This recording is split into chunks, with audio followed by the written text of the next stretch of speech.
Hey guys, Cheesette Count here, CEO of Real Estate, here to talk to you about buyer consultations. I love talking with people about working with sellers and buyers, but we talk a lot about this content in our membership. So I want to just touch on a few things that we talk about and we help the agents really understand when it comes to working with buyers, especially. I'm going to give you about 3 to 5 points, and then I'm going to share information for you that if you want to join our CEO Real Estate membership, we help you build a seller system. We help you build a buyer system. We help you systematically work with your clients so that you can work more effectively and obviously in less time. The number one thing during any consultation is make it questions based. You are not going into a consultation to sell them. Please get that out of your mind. Yes, you have a sales license. Yes, you are a sales person and you are in a sales profession, but the consultation is not the time to sell. I want you to think of a consultation the same way with your real estate clients, the same way you would with your doctor. If I'm sick and I go to the doctors and the second I walk in the door, the doctor starts trying to pitch me and tell me what I have and how he has a solution. Oh, you have gout. I have a 3-step process that if you pay for it today, it's $12,000 and it's going to do this, that, and the third. What? I just walked in the door. You didn't even ask me no questions. Ask me how long have I been sick. Ask me, do I have a headache? Ask me, have I thrown up? Ask me, have I had night sweats? Ask me, how long have these symptoms been persistent? Ask me, have they increased or have they decreased over time? Ask questions. That's what a consultation is. I always tell the agents on my team, especially in the agents in the coaching program, is that we are consultative professionals. You are only helping people do what they already have set in their mind to do. So if you're not asking them what they want to accomplish, you're not being a consultant to them. You're being a salesperson. It's commission breath. It's sleazy. Get it away from me. This is why a lot of people go on a consultation and the buyers are like, well, I had a great consultation, but I'm going to choose to work with somebody else because you're not listening to me. What do you want to happen? The first thing is have a questionnaire. You should have a buyer questionnaire. So when you're sitting down for a consultation, you should already know the questions that you want to ask. Some examples of those questions is, how far do you need to be from work? Is there anything in this house that's more important to you than others? Oh, I want to have a yard and I want to have a 3-car garage. Okay, if we find a house with a with a big yard, but it only has a 2-car garage, is that something you would consider? Absolutely not, because we have 2 cars now. We hate it. One sits in the driveway at all time. We definitely need 3-car garage. Okay, great. So if I find your home with a 3-car garage and it doesn't have a big yard, is that something you would consider? Absolutely not. We have a dog. Okay, great. So now I know when I'm looking for homes for them, yard, garage, must. If you're not asking those questions, you're not going to be able to get to the bottom of that in a consultation. But what a lot of people do is, because we're so trained to be led and driven by money and the lack thereof or the need of it, that we forget that we're dealing with people that want things in their life and that they're hiring you to make those things happen. So the first one is be a consultative professional, ask questions. The second one is you have to get into this mirroring and matching. Must. You must be able to mirror and match. I'm high energy. If don't come around me and try to sell me with low energy, I'm always high energy. I'm always on. That's my personality. Even if that's not your personality in a sales setting, you need to match the energy of the client, because people connect with people that are on the same wavelength. If you come to me and I sit down and I say to you, hi, Cheesette, nice to meet you. Thank you for taking the time to meet with me. Your response should be, thank you, Cheesette. It's great to meet with you too. I'm looking forward to the consultation. Mirroring and matching. I'm not changing what I'm saying. I'm not changing who I am. I'm matching what you're giving me so that you can feel comfortable. When people feel comfortable, they make decisions in your favor. Now, what you don't want to do is, hi, Cheesette, thank you for taking the time to meet with me. And they're like, hey, thank you. I'm so excited to get the process started. I am really excited. I have been wanting to buy a house for years and I just want to get this process started. And you saying, yes, I'm very excited to help you as well. They're going to be like, oh, you ain't the one for me because you're not even giving me the vibes. And unfortunately, we have to make decisions in 2 places. We want our real estate agents to be smart and intelligent, but we also want to feel good about the decisions that we're making. So you could say the right things, but if you don't give the right energy and it doesn't feel right to the person that you're in front of, they're not going to buy a home with you. So that's number 2. So you got to be able to mirror and match. The next thing is you have to master asking for the business. Asking, I'm going to say that.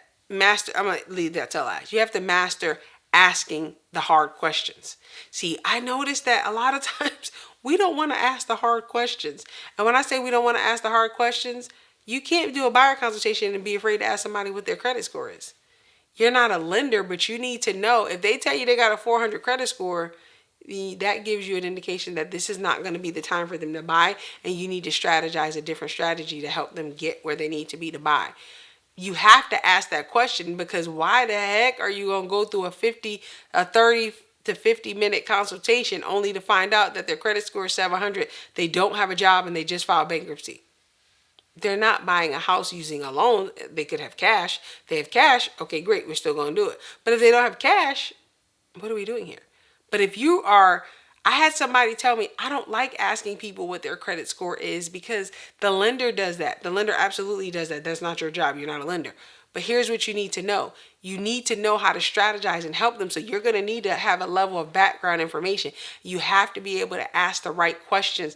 Questions are the relationships. You're not in a relationship with somebody if you don't have the ability to ask them questions. If you're afraid to ask questions, you're not in a relationship with that person. And I'm talking about business relationship or otherwise. If you're hiring me to help you, I need to have all of the information that I can possibly have to be able to help you to the best of my ability. So the last one I'm going to leave you with is you got to ask for the sale. You got to ask for the sale. Let me tell you a funny story. When I started my career, my coach at the time, he was a team leader. He said to me, I said, I got 10 appointments. I was so excited that I had 10 appointments. He was like, great. How many people signed with you? I was like, none. He's like, you actually sat down with 10 buyers and none of them chose you as their agent? I was like, nope. I followed up with all of them, not getting any calls back. And he was like, what did you say to them? Go through your whole presentation with me. This is why tracking is important, because I was able to tell him that I went on 10 appointments and didn't get any, so my conversion rate was 0. And now he was able to tell me it's not an activity problem, it's a sales problem.